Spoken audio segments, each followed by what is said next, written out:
everyone, my name is ZeBirdBrain and today we are talking about cutout animation and rigging, a bit of the two. So, I get this question asked all the time, and for me it was such a given that I always forgot to make a video about it, but I heard you people, I'm making a video about how to move pieces in Z-depth. So if you already know how to do that, please move along. But if you're completely new to cutout animation and Harmony, stay here and you will be very happy about what you're gonna see. So, I understand that in many other animation software, to move a piece in front and behind another one is kind of like a foreign concept. I remember from my days working in Flash on Wakfu, if I wanted for some reason to have like this piece of hair behind, and then if the character turned his head, I needed that piece of hair to be in front, I had to kind of make another layer and have kind of the drawing show up on one and then on the other. It was a nightmare. But in Harmony, like you just saw, I can just move it in Zspace. This is possible because Harmony actually has a 3D space. So if I go get my perspective view and I show you, I have a Z-depth. Like I can physically take a piece, I can take like his face or something, and I can move it in front or behind, okay? So that's kind of what we're doing with this. However, we're gonna do it at such a low level that it doesn't look like it's coming in front and behind, like in physical space. It's not gonna do like I did with the eye when it's like getting closer, therefore getting bigger.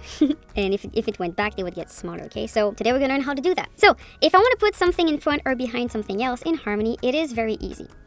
I'm gonna show you this with the eyebrow over here. I'm gonna take my eyebrow, I'm gonna select the peg. It's important that you have a peg. So that's my eyebrow peg. By the way, here there's very useful buttons into the tool properties. There's a peg selection mode, a control selection mode that allows you to select multiple deformer points, and then this mixed manipulation mode that allows you to select deformer points and pegs at the same time, and also just manipulate your deformers a lot easier. So if I put all of these together and I make a selection, you can really select your deformer points very easy and like move them and scale them. So that's very fun, okay? Just saying, because so many people don't know that.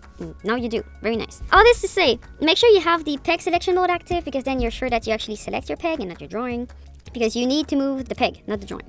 So then, like I said, you click on your peg of your element, and then all you have to do is press on the Alt key, or Option key on the Mac, I don't know. And once you press on the Alt key, then you have to press on up or down on your keyboard. Now, which one do you take? It's actually pretty easy. So in Harmony, if you want to push something far away, you're going to want to push it like inside your screen. So you use the up key. If you want to bring something in front of something else, you want to bring it towards you.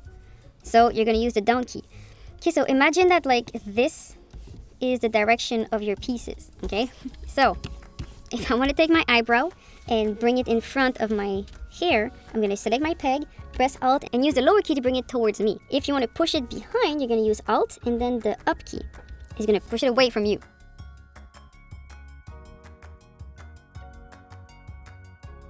So down key brings it towards you, up key pushes it away from you, okay?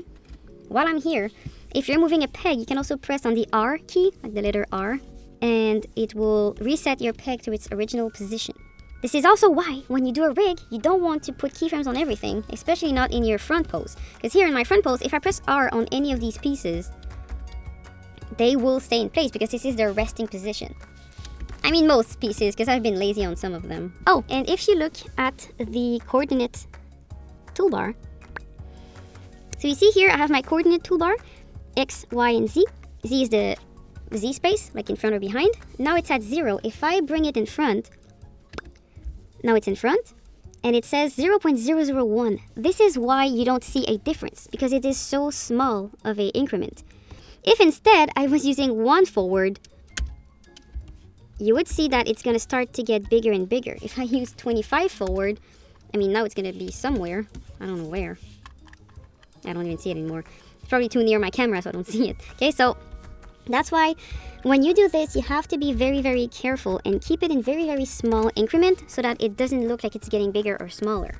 Okay, and to do that, that's why we use the Alt and the up and down arrow keys, because it does make small increments. There is also the options where you can press Alt and then you can click and drag to kind of bring something in front and behind, but this is very random and it's not good if you're trying to animate, okay? So always use the up and down arrow keys and press them sparsely. Like don't press on it 35 times and expect it to work, because probably you're in the wrong direction. If you're like, oh, I'm trying to bring it forward, I'm trying to bring it backward, but it doesn't work, and you keep pressing, see, now I'm getting nearer and nearer and forward, so that's not okay. Same thing if you're like, I'm trying to bring it forward, but it doesn't work, and you keep pressing. If it doesn't work after like 4 or 5 presses, you're probably in the wrong direction, or there's something else going on. Maybe like a cumulative Z, because that also happens. So this is my Z space of that very piece. But if I take, for example, my whole eye, and I bring the whole eye in front, now it has like an 8 of forward.